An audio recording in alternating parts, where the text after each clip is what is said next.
resume record. Okay, now this officially start now. So we have more than 10 people. That's what I expect.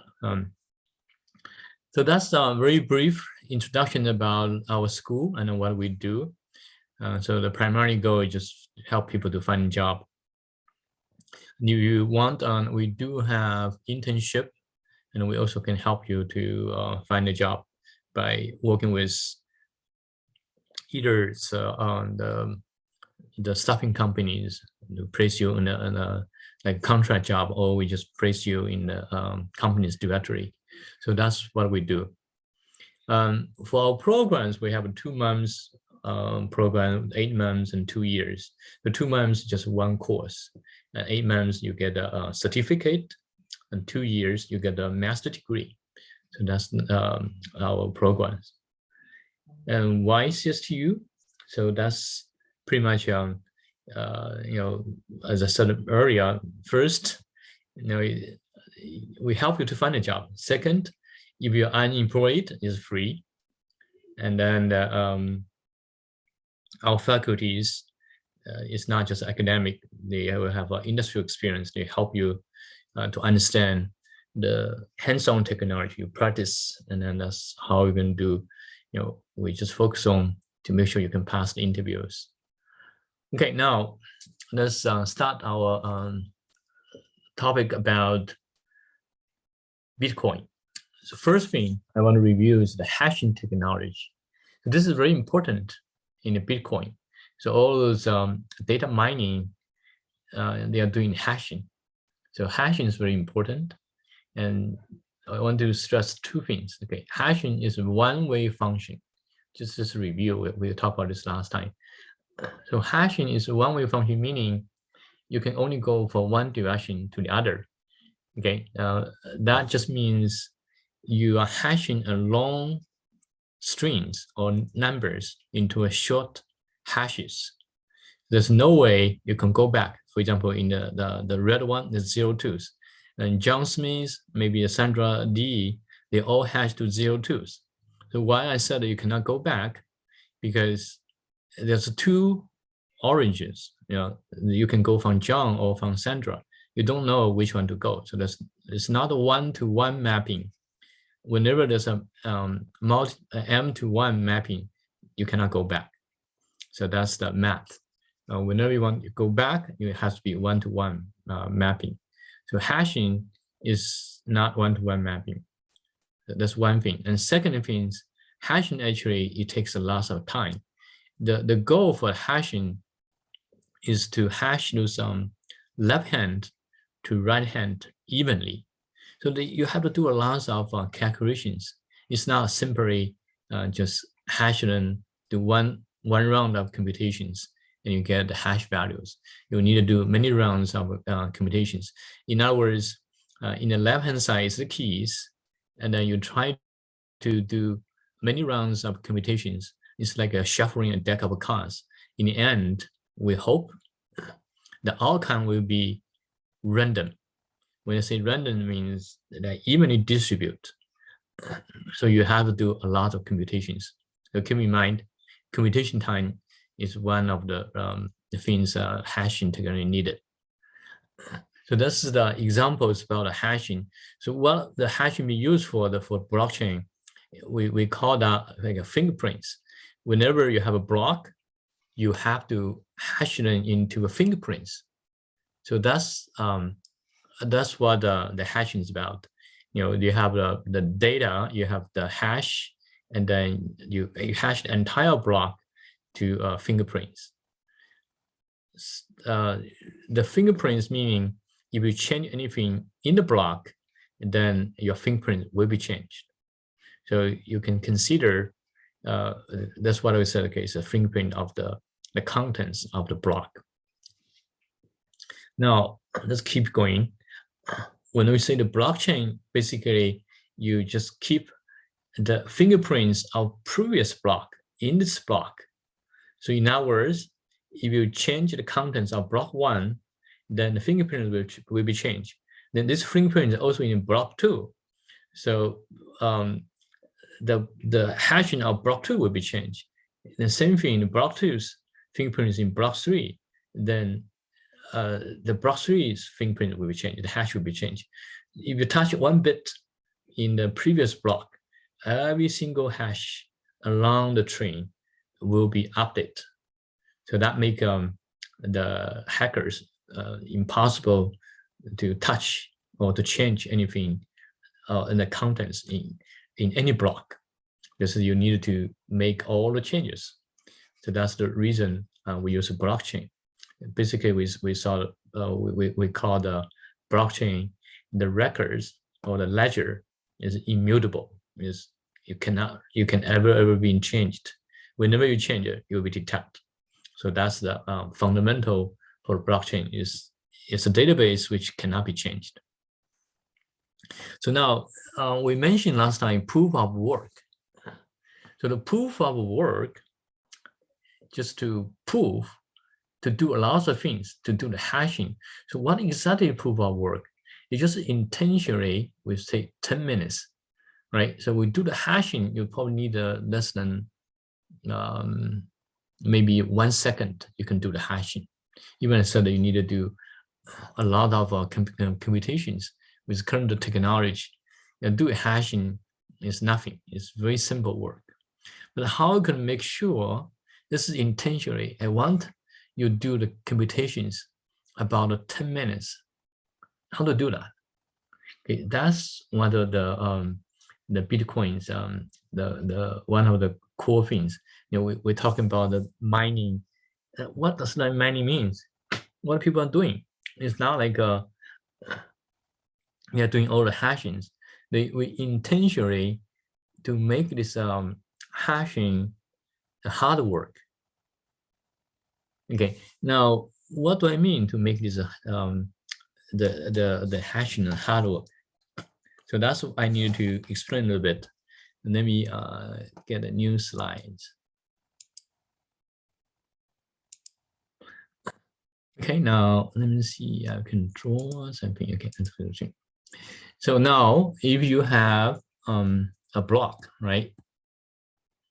Then you do the hash, and then you hash this block. It's a function called hash. You do the hashing, you get the result. This is called hash value. I use a small h. So this is a number, and this number is related with this the block. Okay, so inside this block you have the hash. Now I intentionally introduce another things here we call nonce. Nonce means some random numbers. So if you introduce a nonce in this hash function, then you will get different hash values. Because this is okay, so this is a hash value. Okay, this hash will be related with your nonce, right? You different nonce, you different hash. Now, what really want in the block in the Bitcoin, I said, okay, I set the value for this hash value. Assuming I set a value, say, just to make examples. Okay, I set this hash value. I set a threshold 1111. Okay, for the 4-bit, this is a 4-bit. Okay, if this is 1111, and what I want, your hash value be less than 1111. Okay, how do I know your hash value is less than 111? You do comparison. But how do can I guarantee my hash value be less than 111? No. This is random, as I said earlier. This is random numbers. So whenever you try to do, you put a nonce and you do a hash and you get hash value. Then you compare with this threshold. If this hash value happen to be less than 111, then you found a nonce, or you found a valid hash. Okay, then you find a valid hash. What if what you get hash value is big then 1, 1, 1, 1, then you failed. Then you have to do it again. So it's pure of luck, because you never know what nonce to use to get a hash value less than the value you set. So that's what do we mean, proof of work. More likely, you can try millions of times to find a hash value which is less than this threshold. How long it takes to get this value? So that's what the proof of work. By by design, you roughly need about 10 minutes of calculations. You can find a hash value which is less than the threshold you set. Okay, so that's kind of the requirement for proof of work. Okay, now some people may think, okay, this is a purely waste of computing power, because it's arbitrary set a value, then you try to hash a value which is less than this value, and it's bigger, you discard and do it again, and by keeping doing that, statistically or by probabilities, at 10 minutes you will find the value. So that's the theory. Now you can also see how large is this value. If you set this as a very small number, then you have to have more time to find such a hash less than that. So at the very beginning, they try to set a hash as a larger numbers. For example, I can put in 5 ones or 6 ones, 7 ones, 8 ones. So at the very beginning, they set a very large numbers. Then it's easy to find a hash. But then later on, they keep reducing this the value. Then you keep you have to keep longer time to find the hash values. Okay, this is not the whole story. You can consider many people are doing the hashing, doing the mining, right? Doing this calculation and hashing. So if you have, say, you spend a day, you find a hash value which is right, but then you try to publish your result. You say, okay, I found a hash, because once you've found a hash, you will get some reward. It's called data mining. Not data mining, it's called the Bitcoin mining.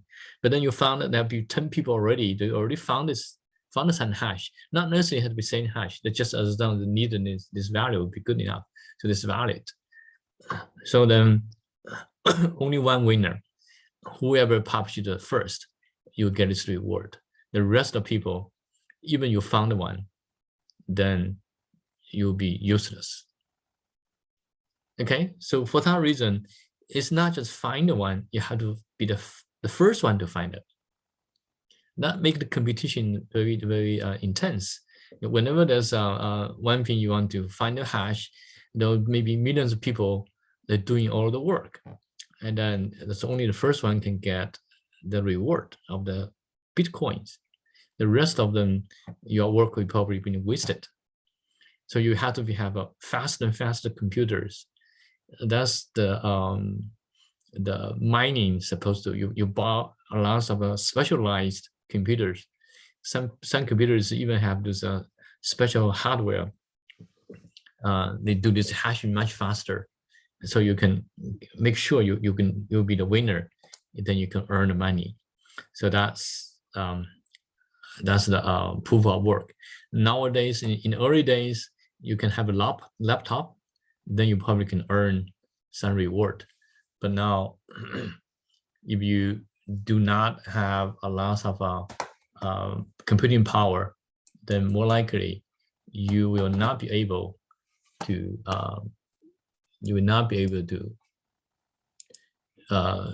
earn any money.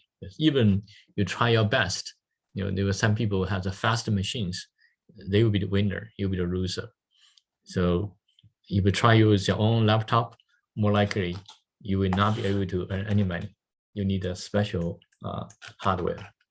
Okay, so that's one of the reasons you see this data mining. They need a pool of computers, and then you needed to have use lots of electricities. They found a place near the very cold area, so they don't need like the cooling. This is like it's cold area or near the rivers. Then you can use the water to cooling down those computers. Then they can keep running 24 hours a day and keep earning this rewarding. Okay, so that's about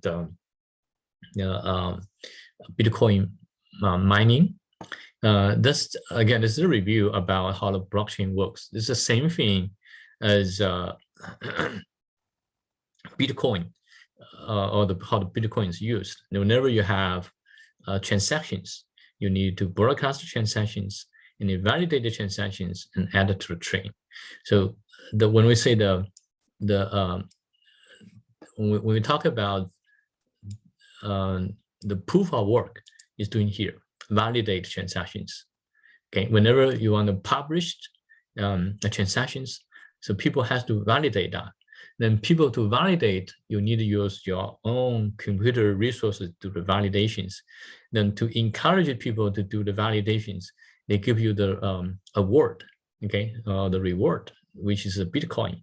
So they give up the Bitcoin to people, and then to attract more people to do the validation. This is a distributed system. There's no centralized validations. So all the validations being done distributed.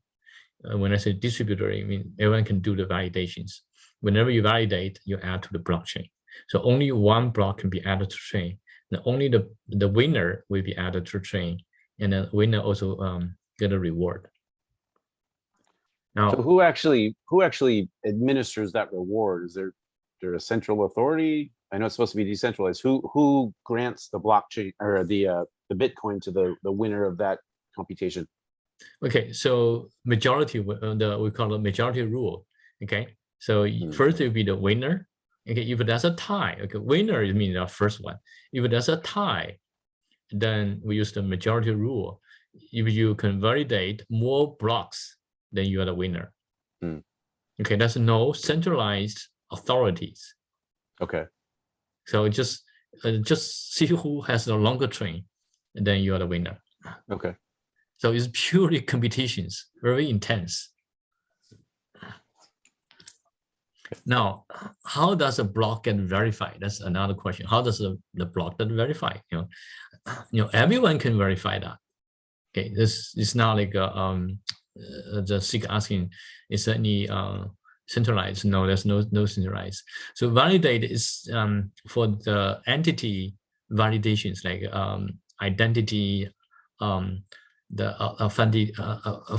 authenticity. That's just the basic authentications, and then the access right. Those actually is easy to do, like within less than seconds. This is what we talked about last time. Use the digital signature, use the public key and then private key. You can easily do the verifications. So if you missed that one, you can review the videos. So I'm not going to talk about today. Now, this is the validations. The only thing takes time is this proof of work. So this proof of work takes time, 10 minutes. Why we want to make it 10 minutes? So this is another way of protections. So if you want to verify a block, you take 10 minutes. Okay, if it's a hacker, as I mentioned, the block all are chained together. You want to hack one block, then you have to recalculate all the hashes, all the blocks, and each one takes 10 minutes. Then it's unlikely, actually impossible to tamper around those established blocks. So that's a one way for the protections. You have to take time and effort to calculate the hash.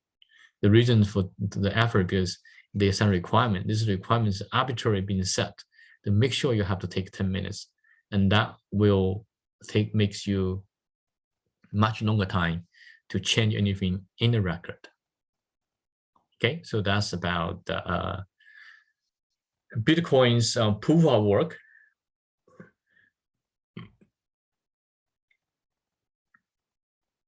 Okay, the verifications are easier. It normally can done very quickly. Okay, that's very brief about Bitcoin histories. So I remember clearly, like in 2009, the first free source Bitcoin was released and the first Bitcoin was issued. The method of finding Bitcoin is called mining. Okay, so very beginning, you can get the coins by mining, and later on you can buy them. The very beginning, just mining. Mining the first block of Bitcoin is normally give you 50 Bitcoins. Early days, you get big numbers, right? 50 Bitcoins. Right now, it's about 6 Bitcoins. So the Bitcoins are, use this digital, this we call cryptocurrency. Basically, is encrypted to make sure this has been secure. So this guy, Nakamoto, I don't know who is this guy. Maybe just a nickname. Nobody know who he is. If this is a real person, maybe he is the wealthiest person in the world already. But then we just never know who he is. Okay, maybe a group of people or just one person. Okay, so he shared source code with Bitcoin communities, and then after that, after 2011, no more news. We don't know it's like male or female or anyone, how rich this person is. But by calculations, this is the richest person in the whole world. But then we just don't know who he is. Okay. How many Bitcoins in the entire world? This is fixed, 21 million. This cannot be changed. This is in the algorithms, 21 million. And how many, this is, I checked, is the date is April 15th, 2022. That's how many Bitcoin in existence. Is about 19 million. And then how many try to be mined? About 1 million, 2 million, sorry, 2 million. And how many Bitcoin have been issued? About 90% already. So each day you can find 900. Okay, so the mine, the blockchain is roughly 731,000. So that's the status as of April 15th, 2022. So that's about Bitcoin status. Okay, so now we talk about blockchains. Bitcoin is so far, I think, is a very successful application for blockchain, so digital currency. Right. So the Bitcoin protocol is built on the blockchain, and Bitcoin's as a pseudonymous creator. This is called this guy, Nakamoto. Okay, so he created this system. It's a fully P2p, and then there's no trust third party. When we do the authentication, we always trust third party, because there's no trusted third party. So you have to understand this one. If there's no trusted third party, all people who join the blockchains, okay, they can claim whoever they are. There's no way you can identify their identities. When we do the verify the identities, we can only verify the person who claimed to be, for example, A. So we can just say, okay, this is indeed A. But who is A? We don't know. I hope this is a very clear concept. It's always anonymous. Okay. And then the blockchain actually is basically is immutable. Immutable means cannot be changed. So there's some comparison about the banks and the Bitcoin. So that's what we are thinking. Okay, why the Bitcoin has value, right? So that's one thing that you can think about. The transaction speed. Okay, Bitcoin is faster. It's not like you're buying things like instantly, but compare you are doing the transactions with a wire or OCH. It takes about a day or 3 days. But Bitcoin is 15 minutes. 10 minutes you can do 10 minutes to 15 minutes to 1 hour. So still faster. And then it's legally to require for bank to record customer's ID, but then in a Bitcoin case we don't. Okay, there's no requirement for customer IDs. You go to a bank, the first thing it checks your IDs. Here, we do not check your IDs.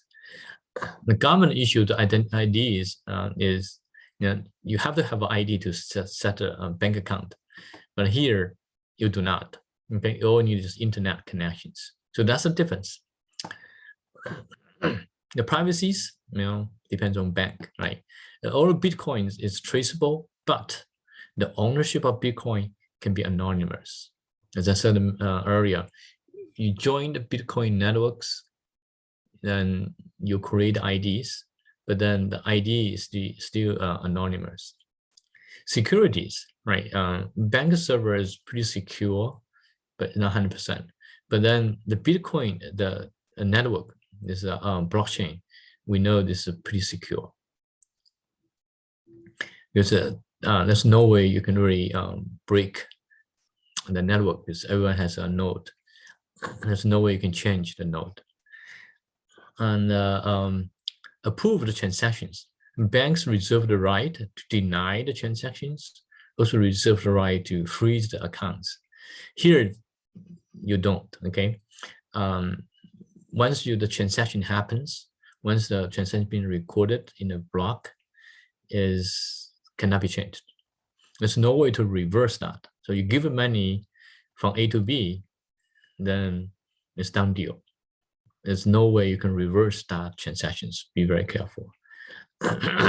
So government can easily track people's bank account, seize the assets, but now no government will be able to track down and seize your assets. So that's the contrast between the Bitcoin and banks. Okay, now, so Bitcoin basically is an online financial system. It's a financial system, and then it has this advantage, right? The process of converting the plain text into cipher, normally which is called cryptography. So Bitcoin is called a cryptocurrency. There's no coins or printed papers, no government. Okay, so there's no financial institutions, no controls. The persons who owns the Bitcoin are always anonymous. I just heard a case in Canada, right? So they said, okay, there's a guy who died, and then he has like 1 billion, not his money, his platform, or other people's money. Then the company said that nobody knows the private keys, so the money are gone, lost. So that's how it is. So Bitcoin is on the blockchain technology and the encryption keys to connect the sellers and then the buyers. Okay, and the coin can be mined like gold. So the people get Bitcoin in the early stage just by mining. You help the network doing all the hashing, validations, and then if you successfully validate a block, you get the coin as a reward to you. Nowadays, you can buy it and sell it because you have the exchange now. They can buy and then sell. So each use of the system, it generate, that's we mentioned this last time, right? You have a private key and a public key. So everyone has wallet from the Bitcoin network. Then you will see there's address. Okay, there are also private keys. So this is the private key. You want to keep it safe. Okay, you give up the key, then your wallet, all the money is gone. So the private key is important. You lose the key, you lose the money. There's no way to get it back. So that's why we said the private key is very, very important. I heard so many stories. They lost a hard drive. In the hard drive, they have a private key. With that key, they can control 10 million US dollars or whatever. Once you lost the key, the money is gone. So that's why the private key is very, very important. And then whenever you want to communicate, between the nodes to communicate, is always use encryption to communicate. So this communication is called a public key communications. I think we don't need to go through this details. We did that last time. So I want to go through one thing. It's called digital signature. So this is very important. Whenever there's a transaction happens, the owner has to be signed the message. It's called digital signature. Whenever you sign the message, you use your private keys, and all other people can verify your signature with your public keys. Then public key is known to everyone. So anybody can verify your digital signature with public keys, your public keys. So that's, if you don't know the digital signatures, you can Google it. So basically, digital signature is like your own signature. It's much secure, and it can be verified easily.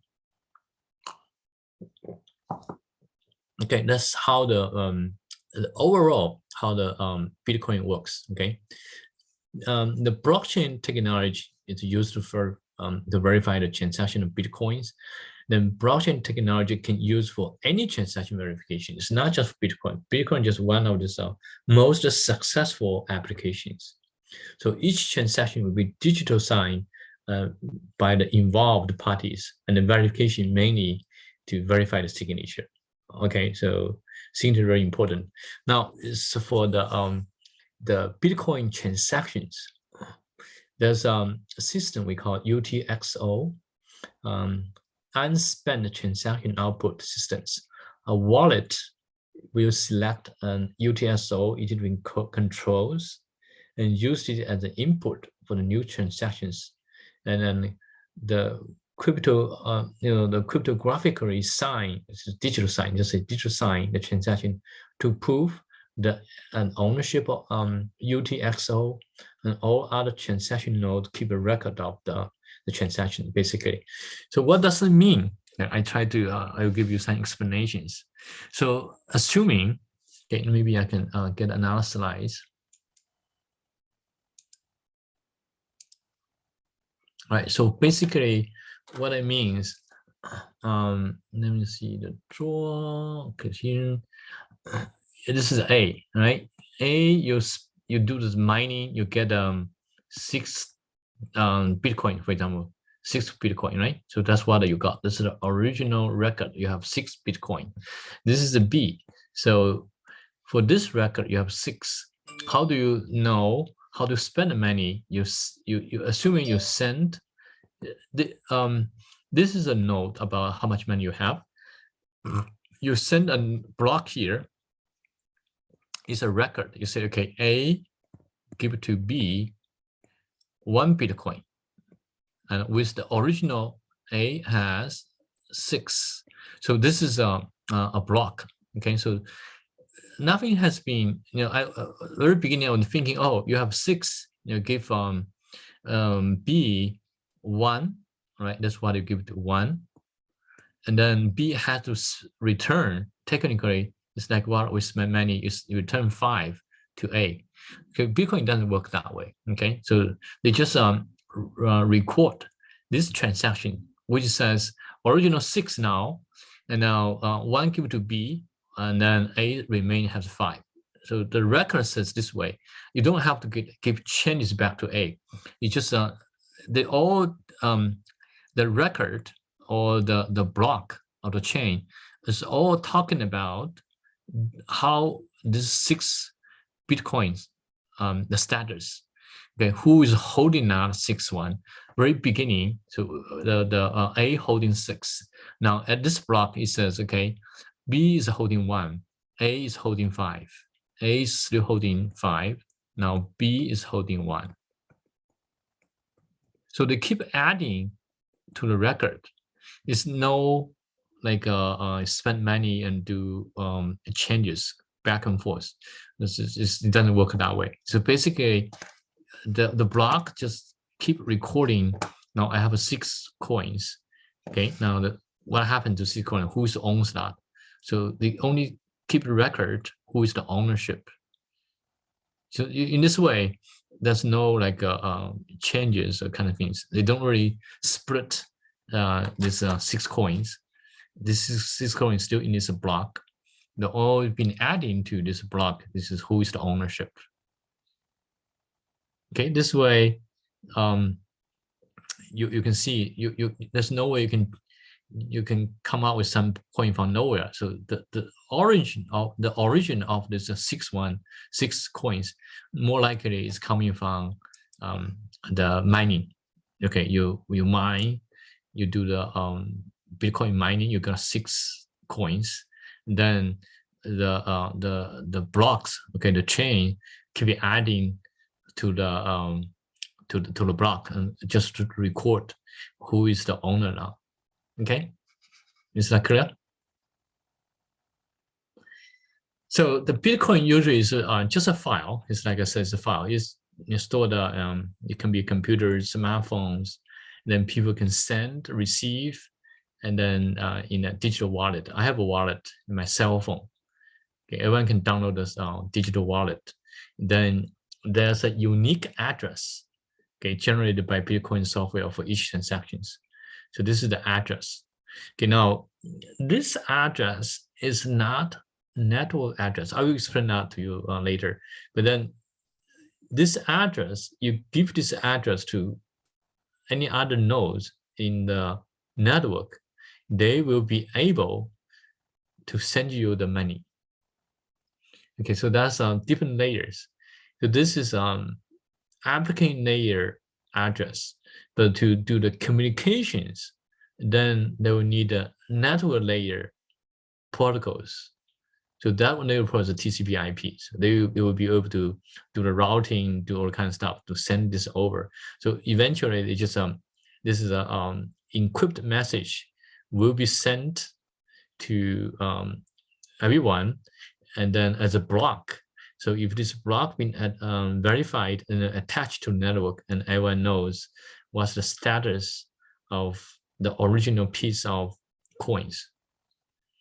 So that's the transactions. So every transaction is recorded as a public ledger called the blockchain. Through the blockchain, it's possible to track the history of the Bitcoins to avoid any overspending. So this is, you have 6 coins, that's all. There's no way you can spend it twice. Each spending has been recorded. Okay, so I hope I make this concept clear. Okay, now there's many versions of the cryptocurrency, right? So the Bitcoin is being published in 2009, and then that's why the Bitcoin is most famous one and most expensive ones. I checked the value is still each coin is about $40,000.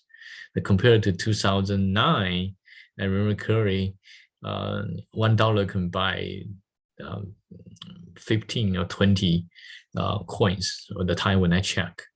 So it's a big difference. I know lots of people get rich from that. So now we try to explain where the money comes from, right? It's just a number of a bunch of numbers. All of a sudden, they can make the wealthy people in the world. Okay, so that's what happens. I said at the very beginning, if you verify a block, you got 50 Bitcoins. Later on, it's 25. And then after 25, it's 12.5. Now it's a 625. And then later on, you will be half again. So it will be 3.125. That's how much coins you will get for each successful verification of one block. So one block roughly is about 1 million bytes. Okay, 1 million bytes, 1 megabytes worth of Bitcoin. Then if you verify one block, you got 625 Bitcoin. 625, consider each coin is 40,000. That's still a lot of money. So that's the reason you want to spend a lot of time and effort to earn this six coins. 6 times 40, that's a 240,000. Still a lot of money. See what I'm saying? So that's what the mining is about. I think SIG is interesting mining. And I hope this is clear to you now. You needed to buy a machine fast enough. One machine is definitely not enough. You need to buy maybe a pool of machines, like 1,000 of them.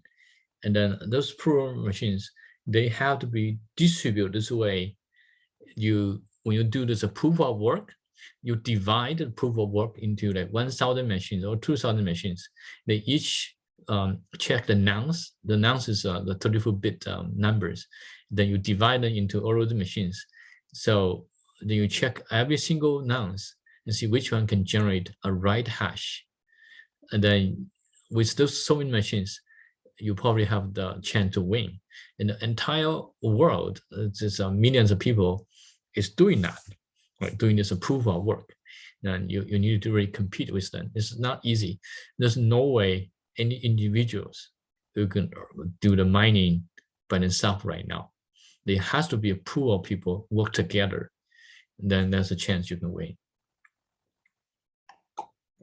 So I was just going to ask, so I'm not totally clear on, like, one Bitcoin is equal to how many blocks on the blockchain, or does it depend? One Bitcoin, I think let me rephrase your question. Okay, if you verify one block, okay, successfully, because that's what I said. Okay, for successfully completing one block, this is just one block, okay, then you will get 6.25 Bitcoins.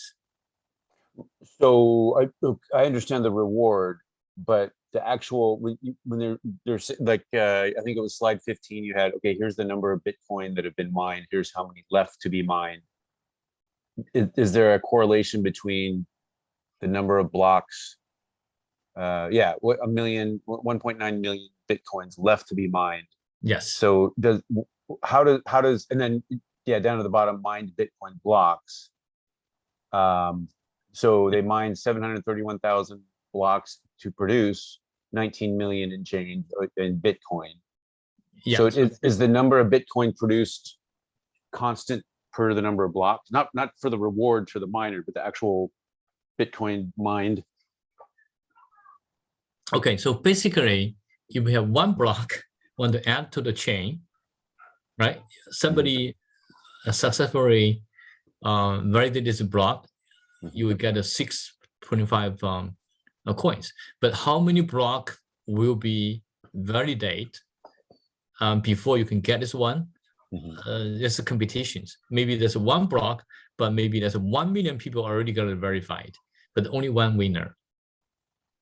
Okay, so in other words, the reward you get, that's, you've just mined Bitcoin by getting your reward. Is that correct? No, you mined, you get the block verified, then you have to be the winner to get a reward. Right. If you're the winner and you get your reward, those are new Bitcoins that are produced or mined. They're not Bitcoins that are transferred from somebody else, correct? Yeah, so that's the whole mining process, is getting the reward, in other words. Yeah. This is okay. Whenever there's a transaction ongoing, then somebody has to verify that. Once you verify that, then there's a reward going giveaway, right? So I think your question is asking about how many reward will be giveaway every day. Well, I guess it's when you're mining Bitcoin and you're the winner, you're the winner of that block, you get your reward. Those are new Bitcoins that were not already on the public blockchain, right? That's the reward that is mined. Okay. Okay, let me see. Is there any questions? Okay, so now you can see there's a new coins per day. That's how many new coins being issued per day. Yeah. Okay, so that's how many blocks actually be mined. So that's a discrepancy, because some blocks, even you mined, you will not get the reward. Okay. So it's a tough, very tough work, right? So you're competing with the entire world, when even that people still been attracted to the coin mining. So that's what I said. Okay, where are we here? Okay, so now to earn these Bitcoins, you need to meet two conditions, right? First, you verify that, that's the easy part. Then you have to be the first miner to arrive to answers or closest answers. You don't have to be exact as long as you're smaller than that numbers to a numerical problem. Then this is called proof of work. Okay, so the proof of work, I think that's being attacked all the time. People always think, it's wasting of the electricities, right? So from the Bitcoin's prospect, this is a way of protections.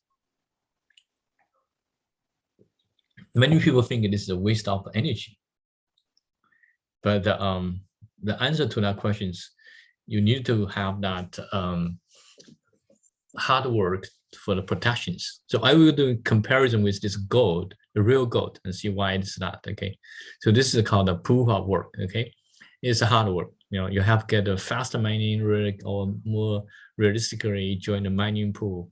You join a mining pool, maybe there will be 100 people. Then you contribute to your computing power. Then once you get the Bitcoin, you are going to split, right? So that basically is a target hash. This was a target hash. It's a 64-bit numbers. It really depends on how many ones you put in this 64-bit. If you put all the ones in 64-bit, there's no hard work. It's easy. If you only have 1 bit in that 64-bit numbers, then will be very, very tough because you have to really find the announce which can really reach that threshold, less than the threshold.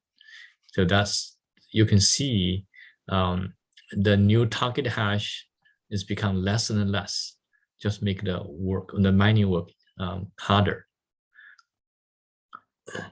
Okay, so that's what you consider. This is a security reasons.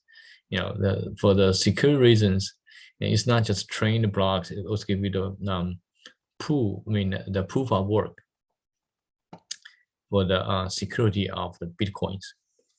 Okay, so that's altogether is considered the security of the Bitcoin. And we think it's very, very secure because of this. Now, there's some, for the Bitcoin history, or for the cryptocurrencies, there's some event, it's very famous. The hackers successfully hack into the systems. They use very powerful machines. They take advantage of the rules, then try to, whenever I said there's a tie, the majority rule wins, right? So you have 51% of longer blocks, then you'll be the winner. So the hackers, they try to do this way. They give you the money and then immediately they generate another block, and then they try to use their computing power to make the second block even longer, and then to beat the first the chain. If the second chain wins, the first chain will be discarded. If the first chain is actually the true spending of the coin, and then the second chain is just say, I did not spend the coin. The first chain is, okay, been discarded.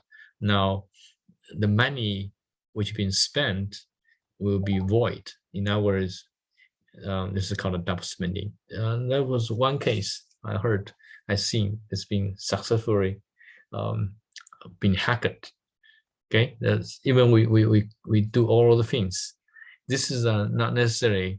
I think it's a different coin, but anyway, so that's always a possibilities.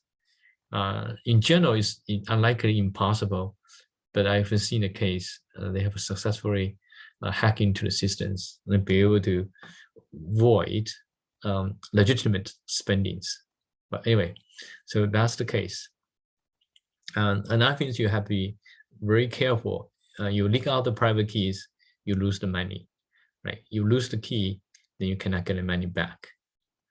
Okay, that's what are the Bitcoins about to. You really have to be aware that you can lose the money, you lose the key. Okay, that's what I'm talking about. How to break a tie in the Bitcoin mining. Simultaneous answers occur very frequently, but at the same, if you are the first winner, there's no simultaneous, then there's no tie. This is not just that you are the winner, but then it could be two winners. There's so many people doing that. It is possible that you have the same winners simultaneously. So now you have to make sure whoever has more blocks, like 51% more than the other ones, then you win. So this is called the majority rule. And then the losing block becomes the orphan block, which will not be added to the blockchain. Once you're not being added to the blockchain, then that block will be discarded.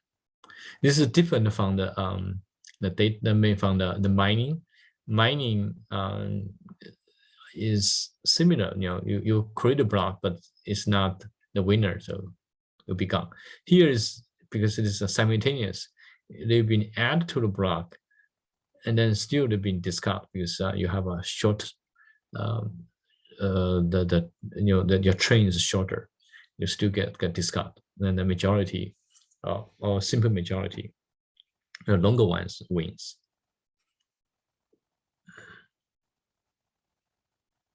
Okay, so I think that's a little bit repeating message. Basically a Bitcoin just with signatures. We can go through faster this tree. Okay, now this is an example about the Bitcoin. I think I explained this earlier too. Basically, it's just like an input. This is a record about the address. Okay, this is a Bitcoin address. If you have a wallet, if you have a wallet, this is you tap that wallet, you will see that that's the address, and then that's initially receive the Bitcoin. Okay, so that's the address. This is not the key. This is just the address. Then you spend how much you want to send to Jessica. That's the original from Mark. Mark add another block. I say I have 5 coins. Now I want to give 1 to Jessica. Then the output, the Jessica's public key, also known the Bitcoin address. Then you put the address, and then that block or that kind of block will be sent to the network. And then everyone will see that, and then as a record. So now the 5 coins originally belong to Mark. Now 1 will belong to Jessica. So this is the transactions. Right now, we talk a little bit about how this happens. We talk about, okay, this is the transactions, and then we talk about you put the address, you send it over. Now, the question is, how does the nodes know where the Jessica is? Right, you put the Jessica's address here, but how does the network find Jessica? So that's, I try to explain the things here. So basically, it's being maintained. This network has to be maintained. Whenever you want to do the transactions, you have to join the network. So those network being joined is joined by internet. So the internet is connected. And then the address will be mapping to the IP address of the nodes. So basically, you want to communicate with any nodes in this network. In the network world, they use IP address.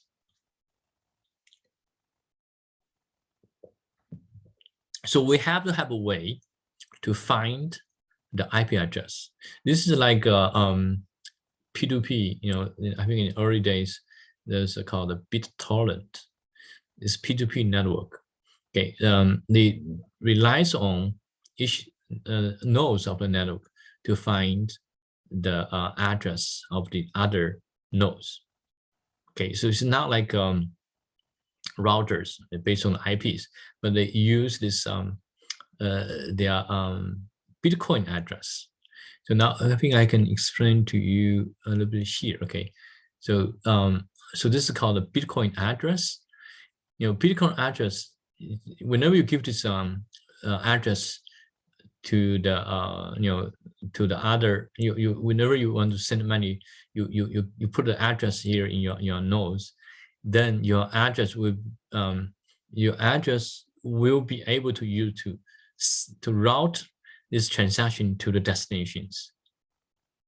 Okay, and then another thing to be careful is this is not reversible. So once you put the address there, you say send, you send over. So how do the people know? Well, it's like node A and node B. You only use wallet address, and then how did you get the route? So the first thing what it does, if you have a new node is boot up, it must discover other Bitcoin nodes on the network in order to participate. So what they do the discovery. This is a protocol. When you send the discovery message to a port number called 8333. So basically, like a node A and a node B, they will say, okay, what's my merging, what's my VRAC. Okay, so you send a version number. This is the VRAC is a version number acknowledgement. The reason you want to have those version numbers, you have different version numbers. The protocols, they may not be able to communicate. So the first is the version number is like what kind of language you're talking. So then you say, okay, I'm version 1, I'm version 1. Let's talk version 1. Okay, so this is my version, this is my version. Okay, once they verify your version numbers and A and B can talk, they have to use the same language. Whenever I say the protocol is a computer language. Right? Computer cannot talk with NLP, natural languages. They cannot do natural language. They can do natural processing, but they cannot talk with natural languages. Even like in human beings, talk to people, you still have to specify. Are you talking English and Spanish or French? So you have to specify a language. Computer, same thing. That's called the protocols. So the TCP is computer protocols. Then for the node A and node B to talk, they have to find out the Bitcoin protocols. So when we do the handshaking, they just establish a basic understanding of each other so they can talk. Once they talk, they will find you join the network the first time, you don't know anything, right? So you first find a node, and then if you do not know anything, how do you find out the other nodes? Actually, there's a hard-coded Bitcoin. Okay, so that's a Bitcoin. This is called DNSCs. So you always know where to send. This is something hard-coded already. Whenever you download the software, they've sent hard-coded the DNSCs. Then you just send out. Then response will be the record about IP address about other nodes. So you have to find the first node which you can discover. In other words, it's not like a first, or it's not like another node close to you. There's no geographical information. All you have to do is just depends on what kind of software you've been downloading in the nodes. There's some hard-coded information. You send it out, and then go to if it's any nodes. If you're in the Bitcoin network, you open up your ports 8333. So you are listening to the ports and see who's ever is sending the request to you, and then you will respond. So once you respond, then the new node will find the first Bitcoin node. Then you establish connections. Okay, with this being done, then we call it DNSCs. Then you will find a bunch of IP address. Eventually, there are many ways to memorize this IP address. If you communicate with this guy, then you can save the IP address in your nodes. So next time you know who they are, and then you can send them the message. So this is a P2p network. Basically, there's a bunch of ways to make the people connected. But for the networking communication, it's always based on IP. But for the application level, they're based on different things. In this Bitcoin, is a Bitcoin address. But below the application level, it becomes TCP IPs. Then you can see the port numbers 833. They have the discovery message. They also help you to find the first node. Then you will be able to keep expanding your network. Eventually, you will be able to reach any nodes in the network. So even you are the first one, there's some hard-coded DNS to help you to find the first node. Then you can keep expanding to know everything. So this is an interesting process. It's based on the BitTorrent protocols. So that's how you find join the network. Okay, so that's what I'm talking about, the Bitcoin address. Okay, now we talk about the how the nodes join the networks and then be able to exchange message, spend your money, receive your money based on Bitcoin address. This is happens if you, for the computer wise, it's called an app. Cell phone wise is an app. This web is called a wallet. Okay, you can download the wallet, and once you have the wallet, then you can keep this money. You can also save your money in a platform. So in that words, you don't worry about the security, but then you have to trust this platform. As I mentioned, this guy, just see this news. This guy has like a 10, I think it's a 10 billion worth of coins. Then this guy just died, and like in India, then all the money is gone. Okay, so I don't know, it's gone or it's just clean, it's been gone. Okay, so what's the value of the Bitcoin? Okay, that's I think that's a question is about, right? What's the value of Bitcoin? And I you know, it's like Warren Buffett keeps saying Bitcoin has no value, but now you can see the value is $40,000 per coin. So why the Bitcoin has a value? Anybody has any idea why the value has, why this the numbers has value, right? This is just numbers. Okay, you know, there's a loss of the advantage. So we need to compare why this is value. The only thing I can say, okay, this is a market value. If you see that's a value, it's market value. If someone is willing to pay for it. Why people want to pay for it? Because they could appreciate. If the things can appreciate, they will pay for it. If this value keep going down, nobody pay for it, right? So this value is determined by market. And the market, people think this is value.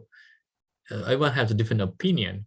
You know, even like a very famous people think there's no value, but still think, well, a lot of people think that's value. So that's what they're paying for. And then the thing is, you can see this value keep going up, especially when it's going up, more people can put money in. So that's supply and demand. Okay, now, if you want to compare with these things, okay, the Bitcoin, you know, some people come up with these things. You compare to gold. Gold, why gold has value? Well, gold has some meaningful things to use, right? Like decorators, or you can have this this is metal you have to use. But gold value is not because it's practical use value. Gold value is really as a like a market value, right? So gold definitely is a metal use is never be that high for the value. And the reason for that, the gold has value. People use gold because first thing, it's durable, and then it's divisible, and then it's convenient, and it's consistent. That's why it has possessive values. Now, if you compare the gold with the Bitcoin, Bitcoin is durable, very durable. You're never going to lose that, right? well, it's not going to fade away. So the proof is durable. It's divisible. It's very convenient. It's more convenient than gold. And then it's very consistent. And then it has a value. And then they have limited quantity. Gold has limited quantity. So the Bitcoins only have 20 million. That's the maximum. And then you have a long history. So that's people can arguing why the Bitcoin has value, because all the things the gold has, Bitcoin has. And then even better, it's more convenient than gold. And then you can trade, and then you can do whatever the gold is supposed to do, they can do. For that reason, people think the Bitcoin has value. Okay, so that's the rationale behind the people arguing why it has value. But I'm not going to say it's true or not. I think everyone has their own judgment. But what I'm saying is, for some point, this makes sense, because you really want to compare what the gold and Bitcoin. So the Bitcoin has all of the values, all of the features the gold has, plus its additional convenience feature. If you buy a gold, you probably you save enough gold in a bank, and then you cannot even bring with you. And then you buy a Bitcoin, then it's much more easier to handle that. Okay, now how to acquire the Bitcoin? This is just a site you can buy the Bitcoin. You can really go to exchange. You can do the mining, and you can cloud the mining or just mining. So that's how you acquire the Bitcoins. In the early days, just mining. Nowadays, you can just buy them, and you buy them. They even have the exchange. Okay, they have a platform, and then you use this platform. You can buy them. So that's how you can do compare to gold and then Bitcoin, and then that's give you the value for it. Now, the person who owns the Bitcoin are anonymous. There's no names, no social security numbers, no account numbers, no any other identifying features that can connect Bitcoin to the owners, only the private keys. That's a reason, in US, you make money, they try to tax on you. Today is the tax day. They can ask you, if I use the TurboTax, they always ask you, do you trade currencies, the digital currencies? They have to ask you, because there's no other way they can know how much money you earn. So it's up to you, how should you report? But technically, if you don't report, they don't know. But then it's your responsibility to report your gain. So if you do the exchange, now they have a way to ask the exchange to disclose the transactions. But unfortunately, that's because of the anonymous case, they know there's some money being made. They just still cannot associate with this money with anyone. So it depends the platform. If the platform asks you to disclose your true identity, then maybe they want to report the transactions. So to me, I haven't do anything in the big exchange. So I just have some little money from this mining. So I don't report anything yet, because I don't really gain much. Okay, that's what the Bitcoin is about. So this is another graphic, the illustrations about how you can do these transactions. So I have the private key and the public key. Whenever you want to send it to the receiver, you use their public key to do the encryptions. And then you want to sign anything, you use your own private key to do the signatures. And then you put everything together is into the receiver. Okay, remember, okay, if you want to do the encryptions, use receiver and public key to do the encryptions. If you want to sign, you use your own private key to the sign. Okay, that's how you can make the transaction secure. So that's the summary. For the Bitcoins, they have many benefits. It's anonymous, it's private, the payment freedom, the faster transactions. There's no control over Bitcoins from central governments. So that's the reason the Bitcoin becoming a complementary to your central banks issued notes, right? So that's people like the Bitcoins, and because the Bitcoin is the earliest currency and then in the market for a long time.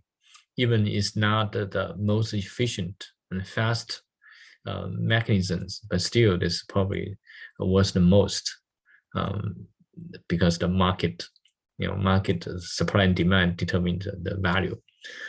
Okay, that's all I can talk about Bitcoin. It's close to 9 o'clock and I have some minutes left for questions if you have any. So I will try my best to answer you if you have any questions. If not, that's all for today.